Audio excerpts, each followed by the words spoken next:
pero pues ya como un punto muy crucial en mi vida, que es en un torneo que se llama Altahora, sufrí una lesión, pues yo creería que las más graves que le puede pasar a un futbolista.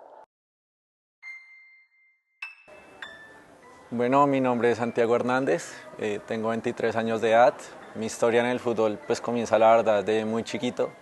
La verdad yo pateo un balón desde que tengo uso de razón. Es lo que más me ha gustado toda mi vida y pues la verdad lo que sigo haciendo actualmente, así sea ya desde otro ámbito. Como tal en una escuela comencé desde los 6, 7 años de edad, en una escuela que se llama Arnoldo Iguarán. De ahí duré como unos 2, 3 años teniendo mi formación. De ahí pasé a una escuela que se llama Equidad Seguros, en donde duré más o menos unos 4 años y ya pues empecé a tener un nivel formativo mucho mayor. Pero me di cuenta que las oportunidades profesionales, que era lo que yo quería en ese club, pues no se me estaban brindando a mí por diferentes cosas ya extrafutbolísticas. Entonces de ahí la verdad decidí pasarme a otra escuela donde pudiera sentir que tenía más oportunidades, la cual fue Creativo FC, pues que siento que es como el lugar donde más crecí, donde más me esforcé y donde me dieron más oportunidad de crecer.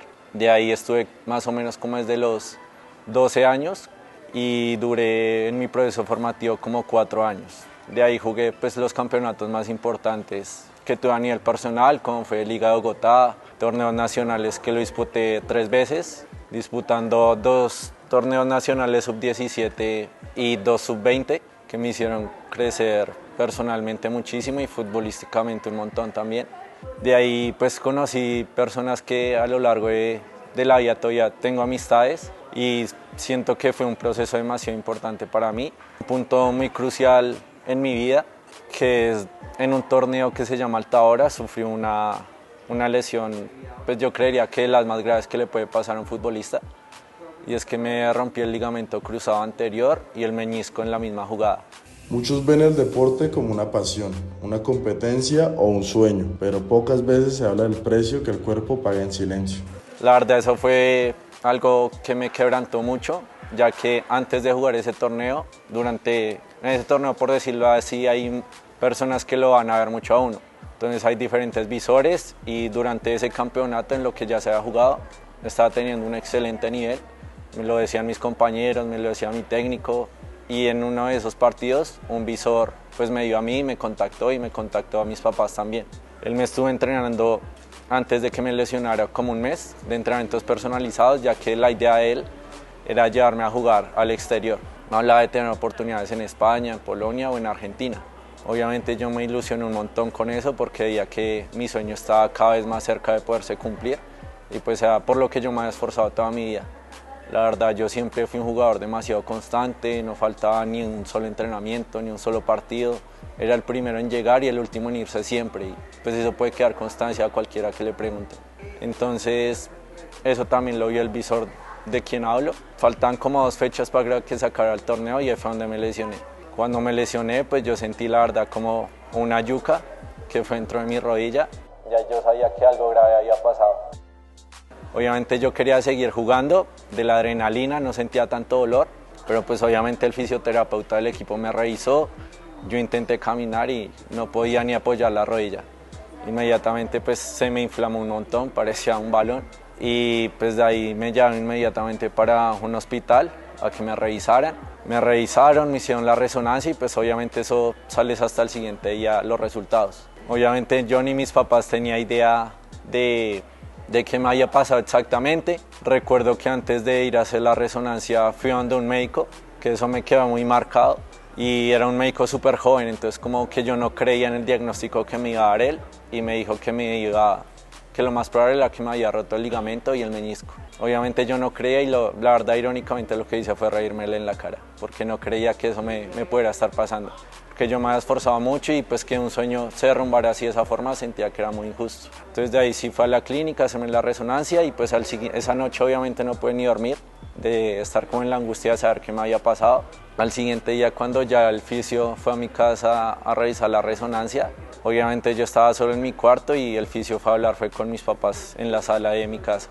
Obviamente yo sentía que ellos hablaban súper pasito para que yo no me enterara de lo que me había pasado, pero pues obviamente alcancé a escuchar y pues apenas el fisio dijo el diagnóstico que me había roto el ligamento y el menisco, obviamente me ataqué a llorar de una. Mis papás también se atacaron a llorar, no lo podían creer. Y de hecho ese mismo día el fisio le dijo a mis papás que lo mejor era que ya me metieran a una universidad o que buscar otro rumbo, porque pues a esa edad y sin un equipo profesional iba a ser muy difícil que yo me pudiera recuperar para volver a jugar en un alto nivel. Entonces fue la verdad un momento muy difícil. De ahí duré como un mes en terapias para hacer pues, el tema, por decirlo así, de preparación para la cirugía. De la cirugía surgió, por decirlo así, un pequeño percance, que fue que el ligamento, el doctor lo pudo reconstruir bien, pero me dijo que si yo quería volver a jugar, tenía que era reconstruir o suturar el menisco y no quitármelo, porque si lo quitan, pues literal solamente podría quedar para caminar. Hay lesiones que tienen una temporada y otras que cambian el rumbo de una vida. Para un deportista, dejar de jugar no solo significa abandonar una cancha, a veces significa despedirse de una parte de sí mismo.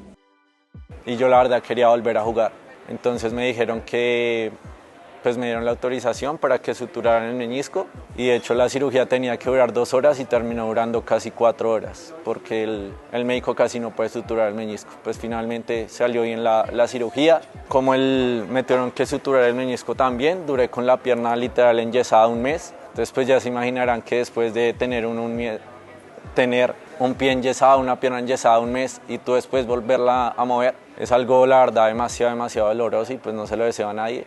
Fueron 6 meses de terapia y pues hubo algo que, por decirlo así, como que no dejó que avanzara rápido, que fue pues el tema de la pandemia. Yo me lesioné cuando fue el tema de la pandemia, entonces literalmente cuando iba a hacer mi primera terapia cerraron todo. No pude hacer mi primera terapia presencialmente, me tocó al principio hacerlas virtual. Obviamente no era lo mismo porque al que le tocaba hacer el esfuerzo era a mis papás y ellos al ver mis gritos de dolor, pues obviamente no se esforzaban para que yo me recuperara de la mejor manera. Duré un mes así, al ver que no avanzaba nada mi rodilla en flexión, pues el médico que me veía, que fue el cirujano, optó por la opción de que me mandaran terapias a mi casa. Obviamente fueron mucho más dolorosas, pero pues ahí sí vi el cambio. Fue otro mes así, pero pues no flexionaba lo que iba a flexionar, así que entré a una segunda operación. Cuando el médico me dijo que me iban a operar otra vez, solamente fue un golpe anímico para mí grande. En esa cirugía, por decirlo así, como que me quitaron las adherencias que tenía en la rodilla para que así pudiera flexionar mucho más. Y obviamente desde ahí avancé muchísimo. Ya fueron 2-3 meses en los que fue puras terapias, solamente con el mismo dolor, pero sentía el avance. Así que sentía que valía la pena ese dolor. Seguí así, como a los 8 meses ya pude volver a pisar una cancha nuevamente, pero obviamente a uno se le olvida hasta caminar, literal. Me tocó aprender a caminar otra vez, me tocó aprender a trotar otra vez, a correr otra vez, a hacer todo desde cero. O sea, literal comencé desde cero. Con entrenamientos personalizados fue que comencé nuevamente a empezar a jugar, duré así 4 meses y como al año y medio desde mi lesión fue que pude volver a jugar. De ahí pasé a un equipo que se llama Canteranos, que es la filial de Envigado acá en Bogotá. Me probé, ya era sub-20.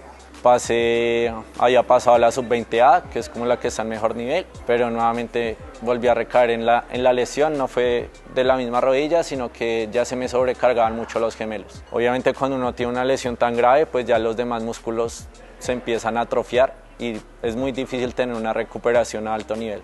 Entonces obviamente el técnico al ver que yo me empezaba a lesionar tan seguido me sacó del equipo, me tocó buscar un nuevo equipo y volvió a pasar la misma situación hasta que pues yo ya tenía 21 años, casi 21 años y pues decidí la verdad hablar con mis papás porque ya no había futuro en el fútbol. La verdad el único futuro que a mí me daban era pagando plata y pues yo no contaba con los recursos económicos para hacer eso. De ahí pues ya decidí hablar con mis papás, meterme a la universidad y pues es lo que estoy haciendo actualmente. Estoy estudiando Cultura Física y Deporte en la Universidad de Santo Tomás y ya este año finalizo, si Dios quiere, la carrera, en donde trabajo actualmente como entrenador de fútbol también. Si le pudieras dar un consejo al jugador y a la persona que eras antes de la lesión, ¿qué consejo le darías? Que sea siempre resiliente ante cada situación, que por más que el dolor sea grande, yo siento que al final siempre haré una recompensa e igual pues esa etapa me enseñó mucho a coger mucho más personalidad y no a dejarme derrumbar ante cualquier situación.